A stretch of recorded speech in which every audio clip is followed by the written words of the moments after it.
नमस्कार, मैं हूं संदीप कुमार। एक बार फिर से स्वागत करते हैं आपके अपने YouTube channel student learning place पे। तो आइए आज हम आपको चैप्टर 3 एनसीईआरटी के चैप्टर 3 को डिस्कस करेंगे।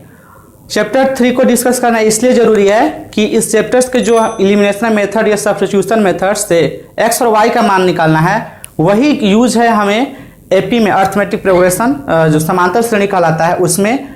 और भी जो इम्पोर्टेंट चीज़ें हैं चैप्टर्स है उसमें ये यूज है काफ़ी, इसलिए इस चैप्टर को पहले हम लेंगे चैप्टर 3 का। तो चैप्टर 3 को पूरी जोश और जज्बा के साथ आइए शुरू करते हैं। तो सबसे पहले हम आपको अपने तरीका से इंट्रोड्यूस कराएंगे इस चैप्टर को। इसके बाद अपने तौर तरीका से हम आपको क्वेश्चंस बताएंगे और टाइप 1, टाइप 2, टाइप 3 ऐसे बनते जाएगा, जो कि आपको फेयर पे भी नोट्स पे भी ऐसे ही बनाना है। तो ले लीजिए कलम कॉपी और शुरू कीजिए, बैठ जाइए।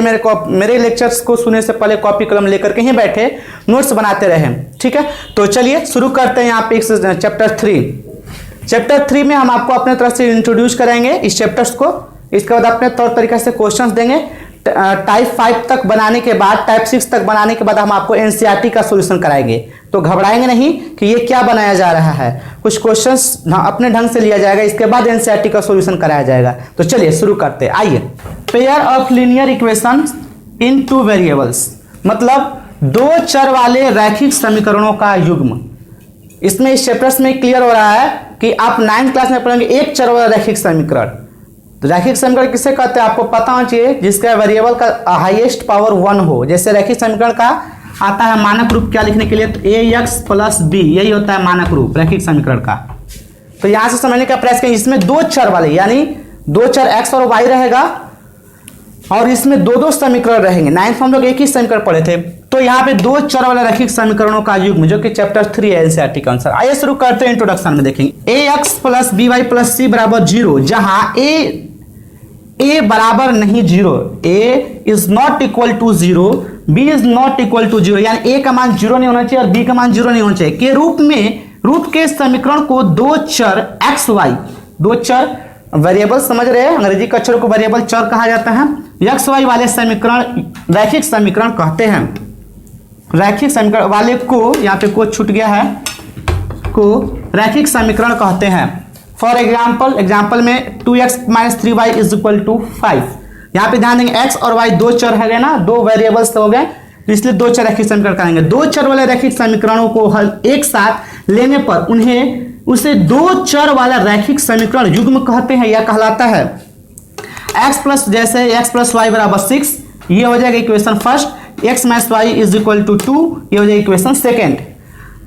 इस तरह से आप इसको पहले कॉपी करेंगे अपने फेयर कॉपी पर, इसके बाद क्वेश्चन को सोल्व कराया जाएगा। इस लेसन में दो समीकरण रहते हैं, उन्हें हल कर, यह ह लिखा है, थोड़ा सा हिंदी में राइटिंग और अक्षर के लिए माफ कीजिएगा, उन्हें हल कर x y का मान प्राप्त करते हैं, एल डैश मार के। इन्हें 3 विधि से हल किया जाता है। हमने जो क्वेश्चन दिया x + y = 6, x - y = 2, इसको 3 विधि से हल करेंगे। वो 3 विधि कौन है भाई, तो वो पहला है सब्स्टिट्यूशन मेथड, दैट मीन्स प्रतिस्थापन विधि। दूसरा है एलिमिनेशन, सब्स्टिट्यूशन के स्पेलिंग SUBSTITUTION, मेथड MATHOD, प्रतिस्थापन विधि। दूसरा विधि वो है elimination method, ELIMINATION, elimination method, that means विलोपन विधि।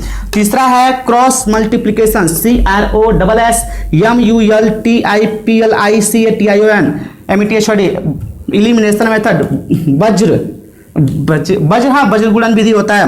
प्रतिस्थापन विधि को हल करने का तरीका, तो पहले विधि हम लोग इसको जूम करते हैं, प्रतिस्थापन विधि से हल करेंगे इन समीकरणों को। तो प्रतिस्थापन विधि से कैसे हल किया जाता है, प्रतिस्थापन विधि से हल करने के तरीका है, पहला समीकरण को 1 और 2 मान लीजिए, इस जो दिया रहेगा 2 ठो, इसको समीकरण 1 मान लेंगे, इसको समीकरण 2 मान लेंगे। यहाँ से अब किसी समीकरण, एक समीकरण से y का कच्चा वैल्यू प्राप्त कर दीजिए रॉ मटेरियल के रूप में। इसमें से हम y को मान निकालेंगे, बाकी इस x को उधर भेज देंगे, y का वैल्यू निकालें तो y को इधर छोड़ देंगे, तो 6 कॉपी करके x उधर भेज, यानी 6 - x।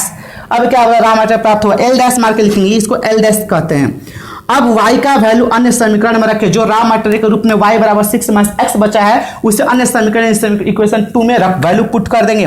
पुनः x का अन्य समीकरण में रख रखिए जिससे x का मान आएगा, अब उसको हल करने पर x का मान आएगा। पुनः x का मान को अन्य समीकरण, जब x का मान प्राप्त होगा पुनः उसे 1 या 2 में आप स्वतंत्र किसी भी रख करके y का मान प्राप्त करें। हमें आशा है पूर्ण विश्वास का आपको यहाँ से यहाँ तक समझ में नहीं आया होगा, बट हम समझाने का प्रयास करें कब, जब क्वेश्चन दे देंगे और बनाएंगे तब आपको समझ में आएगा। बट इसके लिए स्क्रीनशॉट लीजिए या फिर कॉपी कर लीजिए जल्दी से। सबसे पहले प्रतिस्थापन, यहाँ आपको पता है ना कि x + y = 6, x - y = 2 question है। अब इसको कैसे हल किया जा सकता है, तो आइए हल करते हैं इसी क्वेश्चन को लेकर के। x + y = 6, x - y, sorry अगर इसको यहाँ पे लिख देते हैं तो कोई दिक्कत, = 2, यही क्वेश्चन है ना।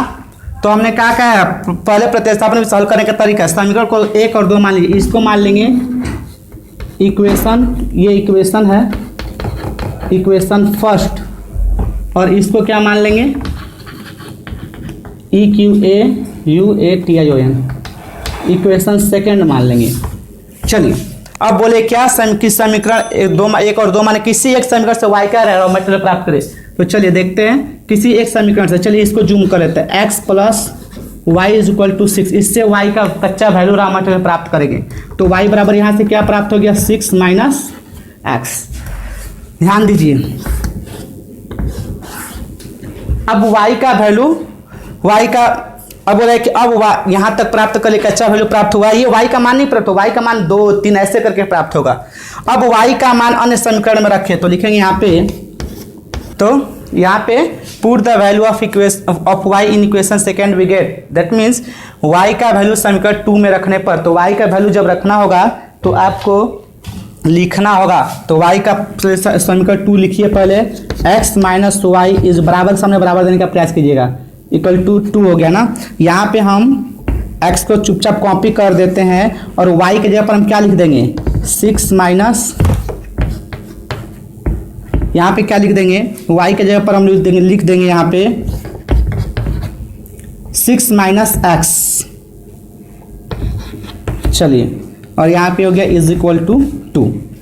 अब यहाँ से वैल्यू प्राप्त करेंगे इसको x। यहाँ पे बच्चे क्या करते हैं कि माइनस के 6 को देते हैं, नहीं, ब्रैकेट को जब हम तोड़ेंगे तो माइनस में 6 का मल्टीप्लाई करें तो -6, और माइनस क्या होता है, ब्रैकेट मतलब गुणा होता है, माइनस +x हो जाएगा। बच्चे यहीं पर सावधानी घटी दुर्घटना घटी, ये ध्यान देंगे, माइनस का सब में गुणा होगा, 6 में भी, और माइनस का -x में भी गुणा होगा। ब्रैकेट तोड़ने का यही तरीका है, बराबर के सामने बराबर दीजिए। चलिए अब यहाँ पे हल कर रहे हैं हम, यहाँ पे ऐसे का चिन्ह देते हैं, ये दिस इम्प्लाई दैट। अब यहाँ पर ध्यान देंगे x + x है, यहाँ पे +x है, क्या हो गया 2x - 6 = 2। अब हम एक काम करते हैं, वेरिएबल को एक तरफ रखते हैं और कांस्टेंट को एक तरफ करते हैं ना, तो इसको चुपचाप लिख देंगे और इसको कॉपी कर लेंगे। ये कांस्टेंट राशि है ना, उसको उधर भेजने का प्रयास किया तो माइनस में, इधर जाएगा तो प्लस में, अगर प्लस में रहता तो उधर तो माइनस में रहता ना। तो 2x = क्या निकल गया यहाँ से 8, तो यहाँ से ये क्या निकलेगा, x = 8/2 में आ जाएगा ना, क्योंकि मल्टीप्लाई फॉर्म में, इधर आएगा तो डिवाइड फॉर्म हो जाएगा। तो यहाँ से ये क्या होगा, x का वैल्यू 4 प्राप्त हुआ ना। यहाँ पर हम कह सकते हैं x = 4, ये प्राप्त हो गया आपका, x = 4 प्राप्त हुआ, ये एक वैल्यू प्राप्त हुआ। अब क्या बोल रहा है, पुनः x का मान अन्य समीकरण में रखें। चलिए x का मान पुनः हम अन्य समीकरण में रखेंगे, तो जल्दी से कॉपी कीजिए। चलिए x का मान अन्य समीकरण में रखना है, तो अन्य समीकरण क्या है, ध्यान दीजिए, समीकरण 2 से हम काम ले लिए ना, तो समीकरण 1 में रखेंगे। तो क्या लिखेंगे यहाँ पे, put the value of x in equation first we get, Hindi में लिखना चाहेंगे तो लिख सकते हैं, x का वैल्यू समीकरण 1 में रखने पर, समीकरण 1 क्या है पहले वो तो लिखा जाए, x + y = 6 है ना। यहाँ पर ध्यान दीजिएगा, x के जगह पे हम क्या लिख देंगे, 4 आया है ना, तो x के जगह पे हम 4 लिख देंगे, 4 प्लस, बाकी चुपचाप तो उसी तरह से कॉपी कर देना होगा, y = 6। यहाँ से y बराबर क्या हो गया 6, ये प्लस में उधर जाएगा तो माइनस में, यानी y बराबर यहाँ से क्या आ गया 2 आ गया ना, जो कि आपका आंसर है। चलिए अतः हम कौन सकते हैं, हेंस, अतः हेंस x = 4 एंड y = 2। आइए इस समीकरण को चेक कैसे करते हैं ना, ध्यान दीजिए, हम अपने आंसर को चेक कैसे कर रहे हैं वो ध्यान दीजिएगा ना। इसी जो क्वेश्चंस के जो आंसर है एक्स और वाई का वैल्यू, इसी को क्वेश्चन में रख दीजिए। दोनों पक्ष अगर बराबर हो जाए तो समझिए कि मेरा आंसर सही है। देखिए एक्स प्लस किसी एक समीकरण में रखिए ना, एक्स प्लस वाई बराबर 6 है ना, इसमें एक्स का वैल्यू क्या आया है 4, तो हम रख दिए यहाँ से एक्स का वैल्यू 4 प्लस वाई का वैल्यू क्या आया है 2, तो 2 रख दिए बराबर, इसको कॉपी कर लिए। 4 और 2 6 होगा ना, 4 और 2 तो 6 होगा, फिर से लिख देगा नहीं दिखाई दे रहा है तो 4 2, ये 6 होगा पे 4 2 6, तो 6 बराबर 6, दोनों पक्ष बराबर हुआ तो आंसर सही है। चलिए इसको कॉपी हटा देंगे हम लोग और बाकी कॉपी कर लीजिए जल्दी से। अब टाइप 1 चलेंगे हम लोग क्वेश्चंस।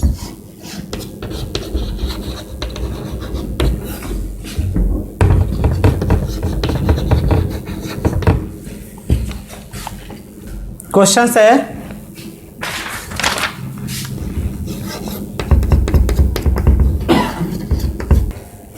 चलिए क्वेश्चंस दिखाई दे रहा होगा यहाँ से।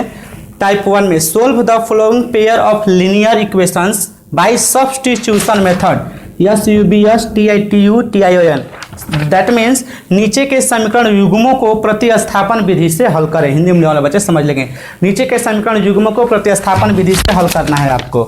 चलिए क्वेश्चन ए दे दिए हैं x प्लस वाई बराबर is equal to 14, x minus Y is equal to 4।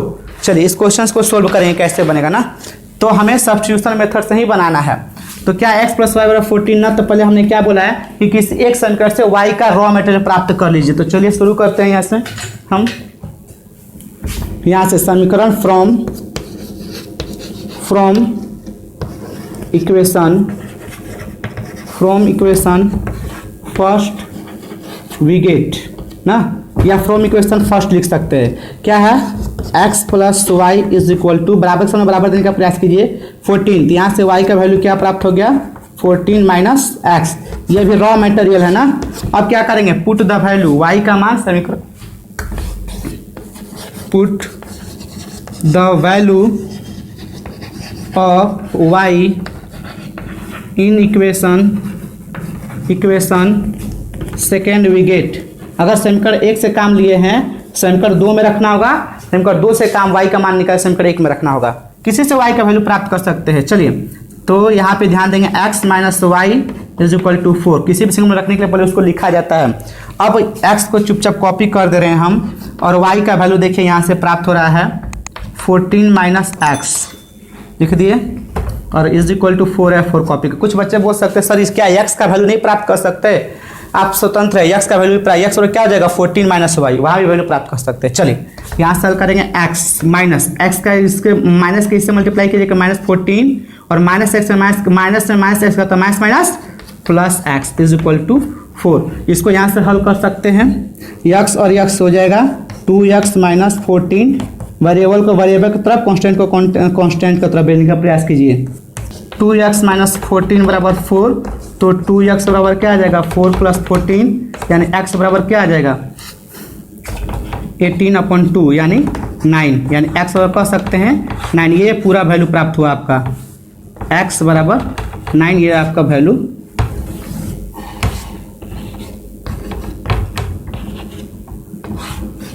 प्राप्त हो गया। अब क्या करेंगे, वही प्रोसेस यहाँ तक कंप्लीट कीजिए, आप यहाँ तक जल्दी से कॉपी कीजिए। अब क्या करेंगे, x का, अब प्रतिस्थापन विधि में बोला था ना कि x का वैल्यू अन्य समीकरण में पुट कर दीजिए। यहाँ लिखेंगे वही काम, put the value of x in equation, किसमें किससे काम लिए थे इसमें 2 से ना, तो in equation first we get, पहला समीकरण में रखने पर, हिंदी में x का मान समीकरण 1 में रख रहे हैं ना। समीकरण 1 क्या है, x प्लस वाई बराबर 14 है ना। चलिए x का वैल्यू क्या रख देंगे, यहाँ पे हम 9 रख देंगे ना, तो प्लस वाई चुपचाप क्लियर कर देंगे, 14 है। अब यहाँ से हम लोग y का वैल्यू प्राप्त कर ले रहे हैं, तो 14 माइनस 9, सॉरी ये 14 है, और यहाँ से वैल्यू क्या प्राप्त हो गया y का 5, जो कि सही वैल्यू प्राप्त हुआ है y का, यहाँ से 5। तो x का मान 9, y का मान 5, हेंस लिख सकते हैं। हेंस मतलब अतः होता है, अतः x is equal to 9 and y is equal to 5। Answer हो गया। अगर मेरा वीडियो आपको अच्छा लगा हो तो लाइक शेयर सब्सक्राइब करना ना भूले दोस्तों, और नोटिफिकेशन बेल पर प्रेस करें ताकि मेरा लेटेस्ट वीडियो आप तक जल्द से जल्द पहुंच सके। अभी ये पार्ट 1 है, नेक्स्ट वीडियो मेरा पार्ट 2 में आएगा। और इस वीडियो को लाइक शेयर करें। तब तक के लिए धन्यवाद।